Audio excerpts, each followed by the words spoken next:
The Game of Life and How to Play It by Florence Scovel Shinn. Chapter 4. The Law of Nonresistance. Resist not evil. Be not overcome of evil, but overcome evil with good.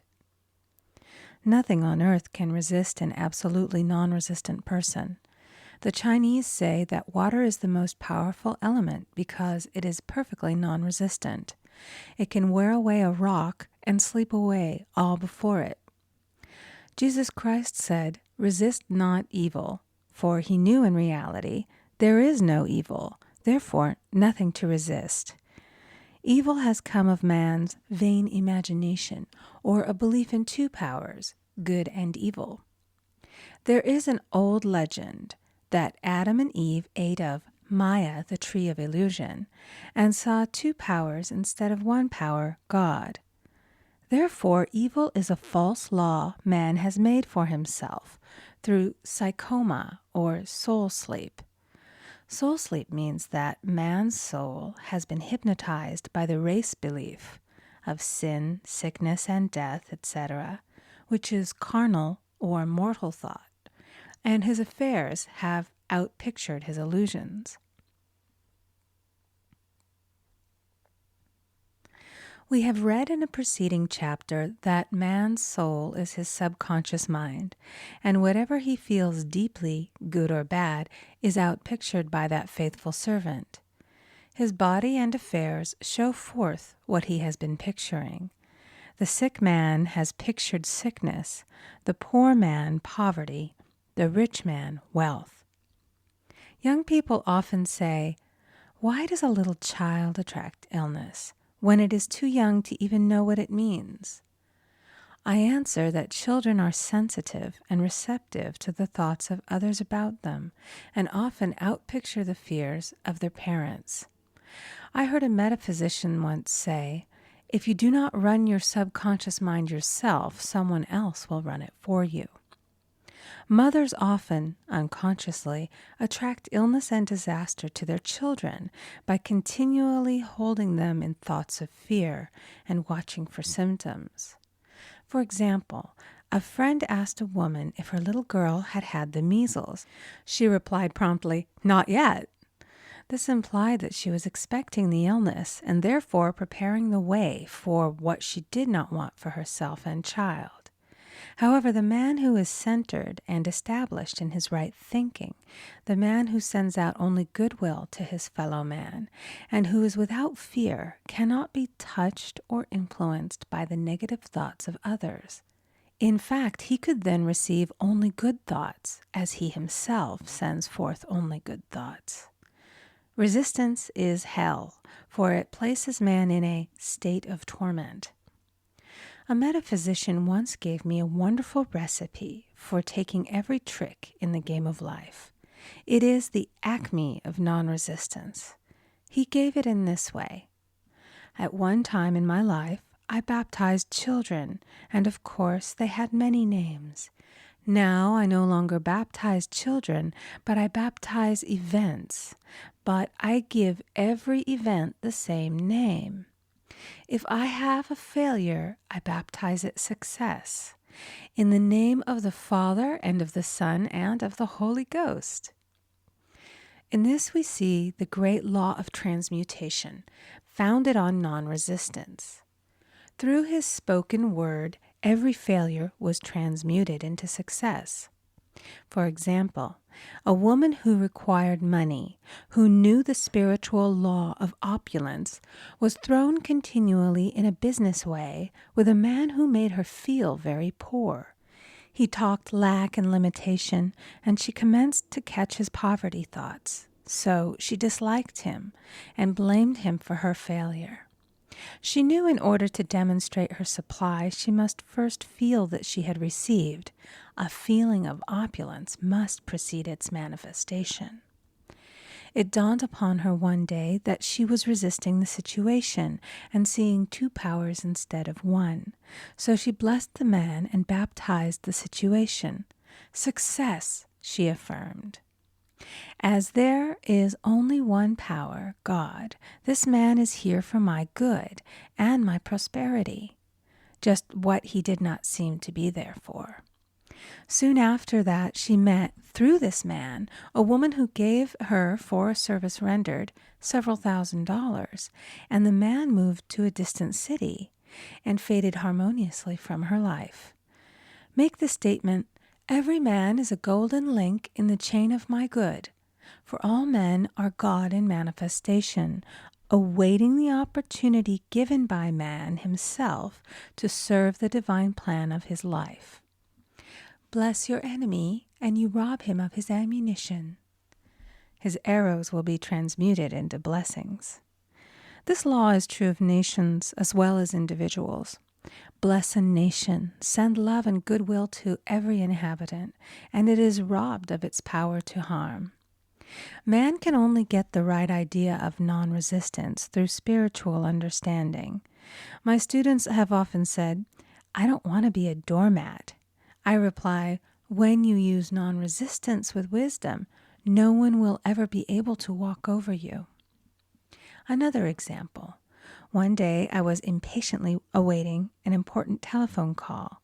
I resisted every call that came in and made no outgoing calls myself, reasoning that it might interfere with the one I was awaiting. Instead of saying, "Divine ideas never conflict, the call will come at the right time," leaving it to infinite intelligence to arrange, I commenced to manage things myself. I made the battle mine, not God's, and remained tense and anxious. The bell did not ring for about an hour, and I glanced at the phone and found the receiver had been off that length of time, and the phone was disconnected.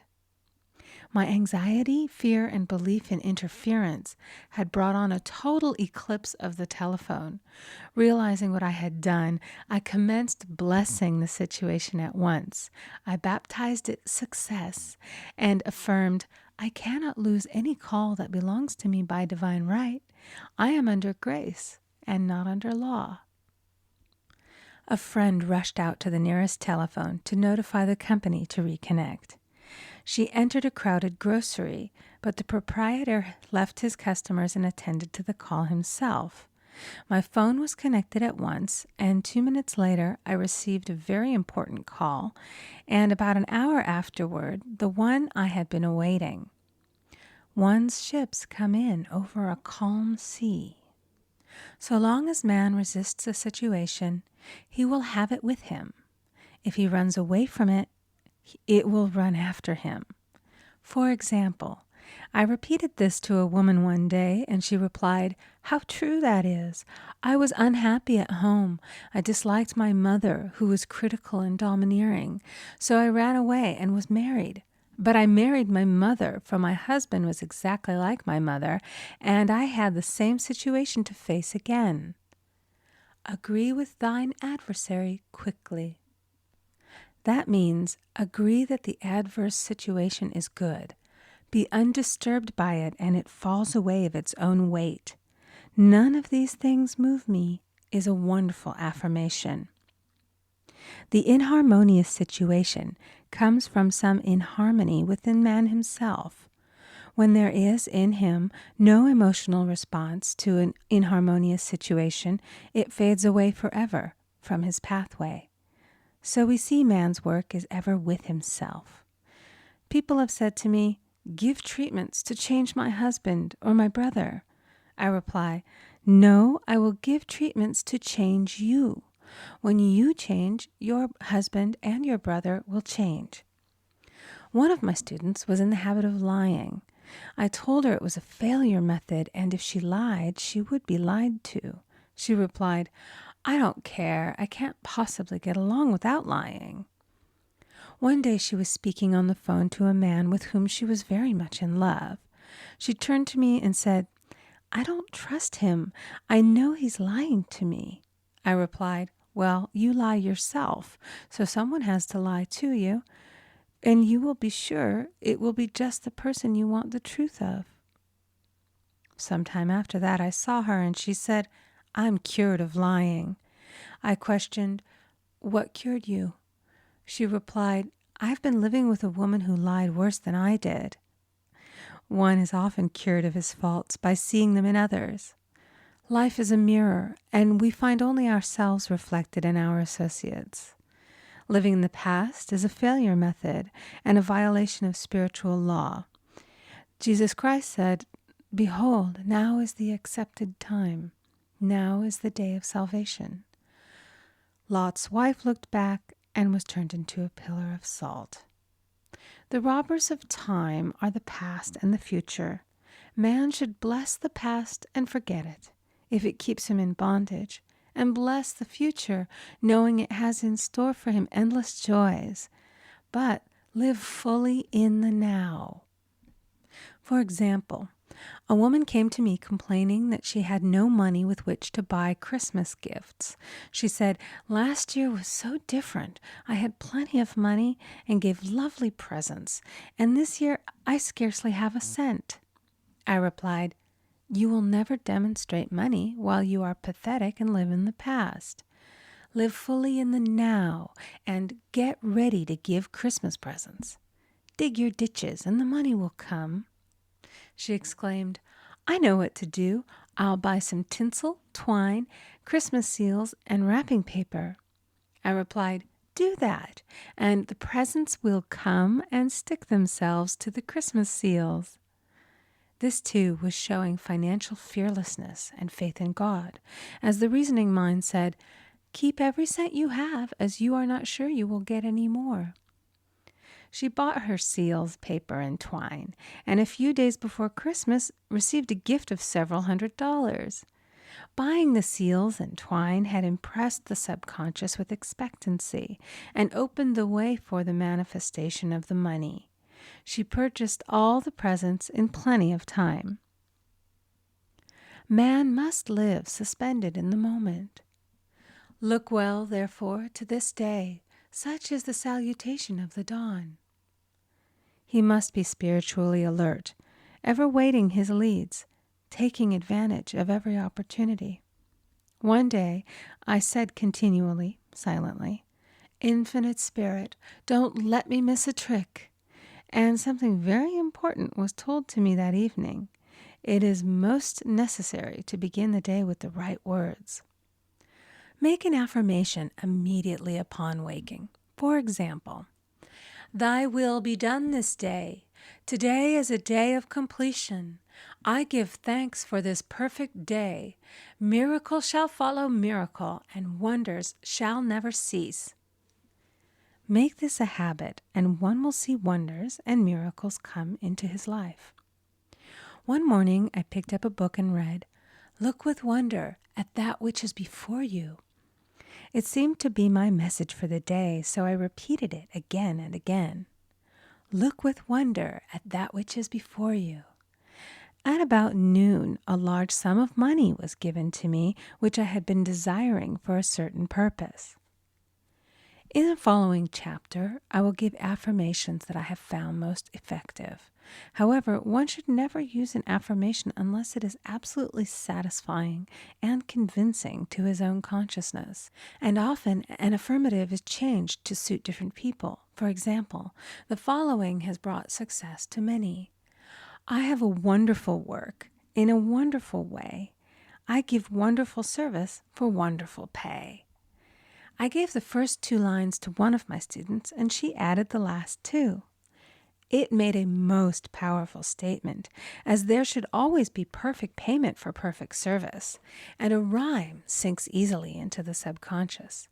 She went about singing it aloud, and soon did receive wonderful work in a wonderful way, and gave wonderful service for wonderful pay. Another student, a businessman, took it and changed the word to business. He repeated, "I have a wonderful business in a wonderful way, and I give wonderful service for wonderful pay." That afternoon, he made a $41,000 deal, though there had been no activity in his affairs for months. Every affirmation must be carefully worded and completely cover the ground. For example, I knew a woman who was in great need and made a demand for work. She received a great deal of work, but was never paid anything. She now knows to add wonderful service for wonderful pay. It is man's divine right to have plenty, more than enough. His barns should be full, and his cup should flow over. This is God's idea for man, and when man breaks down the barriers of lack in his own consciousness, the golden age will be his, and every righteous desire of his heart fulfilled. End of chapter 4. Recording by Amy Conger.